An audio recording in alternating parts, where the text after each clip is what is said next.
और इस पंडाल में बैठे क्रांतिकारी मेरी भाइयों और बहनों, मेरा बहनों से निवेदन है कि 5 मिनट का समय दें। मुझे मालूम है कि आप अपनी मांगों को लेकर के उत्साहित हो और वहां बैठे बैठे भी आपस में चर्चा कर रही हो। और भाई आपसे भी निवेदन है, आज का दौर बहुत ही गंभीर दौर चला हुआ देश में। मेरे किसान नेता और कर्मचारी नेता यहां मौजूद है, उन्होंने बहुत विस्तार से आपको बताया है। मैं आपको ये दिखाना चाहता हूं, भारत अमेरिका कृषि व्यापार समझौता, इस देश के प्रधानमंत्री ने इस देश के स्वाभिमान को और इस देश के किसान और मजदूर को वाशिंगटन के चरणों में बिठा दिया। गिरवी रख दिए सारे देश के हित इस प्रधानमंत्री ने, इस भारत सरकार ने।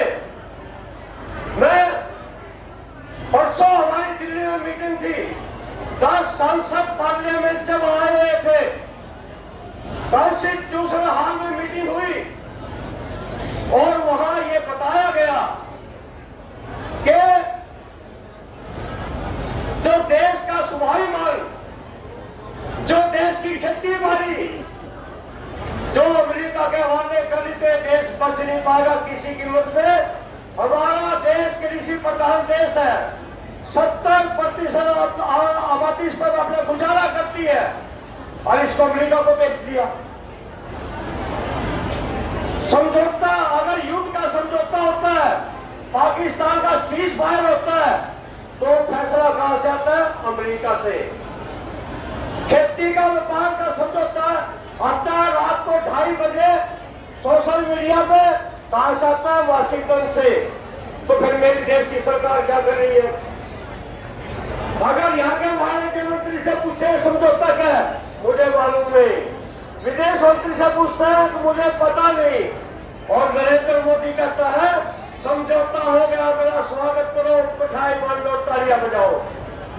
आखिर हो क्या रहा है इस देश में? क्या इस भारत को वाशिंगटन चलाएगा? क्या इस देश को ट्रंप चलाएगा?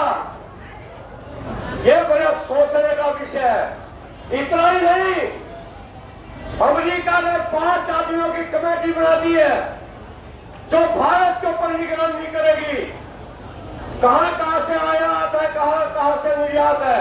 भारत अगर कहीं से रूस से करेगा, कहीं से करेगा, तो भारत को दंडित किया जाएगा। तो कहां जी रहे हम? मैं कहता हूं तो आज इस करण की भूमि से जो मेरे संघर्षकारी भाइयों बहनों की जो आज आवाज पूरे देश में जा रही है, निश्चित तौर पर यहां से पर आंदोलन भी उठने वाला, चलाने वाले हैं हम।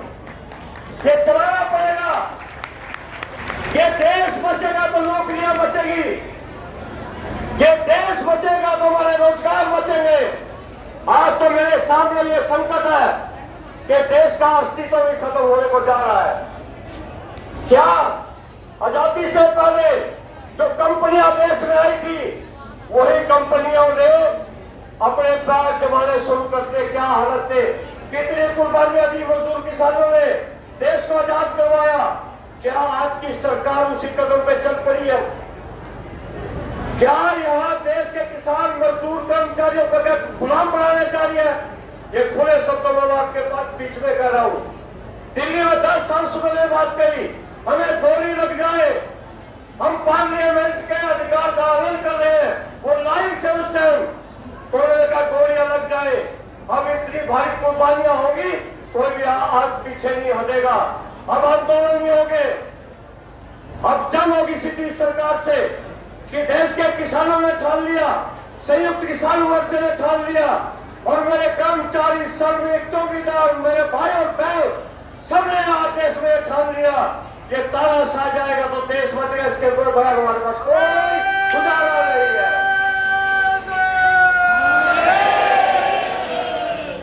अब तानाशाह के खिलाफ लड़ाई है हमारी। 10 साल से आप भी लगातार संघर्ष में हो। आज इसने कोई पैसा नहीं दिया, न कर्मचारियों का बला है, न हमारी बहनों का जो मनरेगा से वो काम करते हैं। यहाँ ये बताओगे किसान, मजदूर, रूपाली, आज कौन खुश है देश में? सिर्फ 2 अंबानी और रानी खुश है।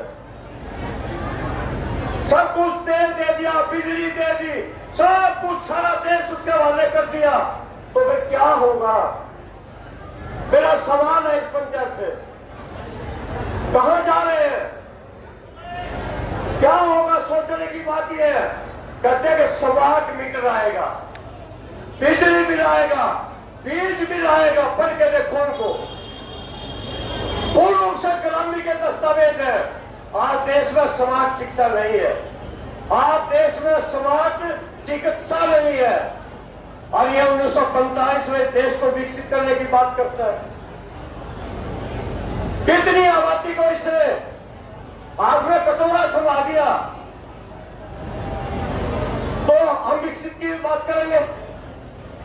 और मैंने जो आपके सामने ये सारा प्रस्ताव रखा, आप सबको संयुक्त किसान मोर्चा की तरफ से विश्वास है,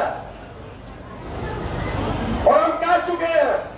मेरा भाई एक मुझे कह के गया बुढ़ापा पेंशन की बात करना, इन लोगों के दिमाग में कहां से बुढ़ापा पेंशन लाता भाई?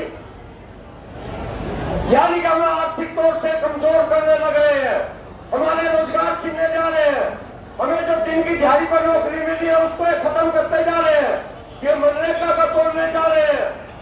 तब आर्थिक हालात से हम कमजोर हो जाएंगे तो निश्चित तौर पर हमें कंपनियों की गुलामी करनी पड़ेगी।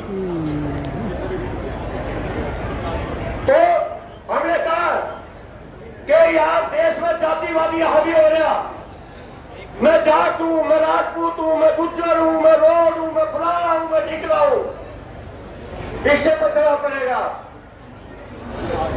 हम इस देश के भाई और बहन हैं, बेटे इस देश के, हमारे अंदर कोई जाति भेद नहीं। हमारी लड़ाई रोजगार की है, हमारी लड़ाई अपनी मेहनत की है। हम अपनी मेहनत ही तो मांगते हैं, काम करके मांगते हैं ना, भीख तो नहीं मांगते हम। आज हरियाणा के मुख्यमंत्री ने अचानक से बुजुर्गों की पेंशन बंद कर दी।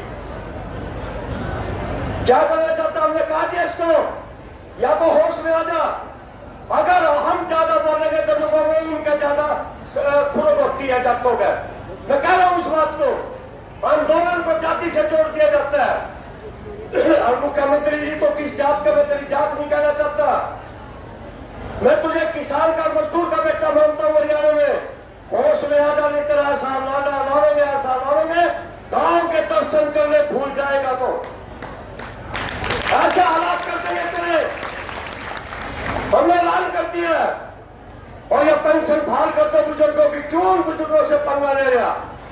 ये ले बैठा इनकी हाय तुझे। तो अंत में अपनी बहनों का, अपने भाइयों का इस कर्म भूमि पे आज आयोजन करने का पूरे देश में है।